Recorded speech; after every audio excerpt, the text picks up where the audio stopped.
Hello Atori Bell. Kí ló ṣe yín? Pé wúrẹ́ mọ̀ lọ gbágùtàn. Wọ́n náà ní ọwọ́ mi kan lè báyìí.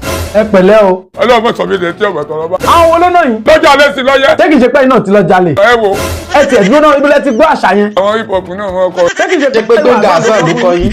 Torí èní ni birthday. Gbénga Hasan. Lọ sílẹ̀ láti lọ kí wípé happy birthday to you. Gbénga Hasan. Long life and prosperity. Ìgbà ọdún kan ni o, ìwòye ọdún tó bá Amẹ́ríkà ìlú Ègbò ló máa ti ṣe. O ní ṣàárẹ̀, àìsàn ó kéré ó tóbi kò ní jẹ́ tiẹ̀ lágbára ṣe Lédùmarè. Wo àwọn tó ní kí ẹ pọ̀ òtúṣọ̀ ló ní kí fàtìkò kí ẹ wípé happy birthday to you, long life and prosperity. Ó ní kí máa ń kí ẹ̀gbọ́n dáadáa. Gbénga Hasan. Wípé èmi tó ṣọjọ́ bí kò ní ṣe nínú sàárè lágbára ṣe Lédùmarè. Ọdọọdún là ń rí ológbó, ọdọọdún là ń rí àwùsá, ọdọọdún là ń rí ọmọ òbí lórí àtẹ lágbára ṣe Lédùmarè. Àníwá yín tí o, ìwòye ọdún tó ń bọ̀ Amẹ́ríkà ìlú Òyìnbó lẹ máa ti ṣe. Ẹ ní ṣàárẹ̀, àìsàn ó kéré ó tóbi kò ní jẹ́ tí o.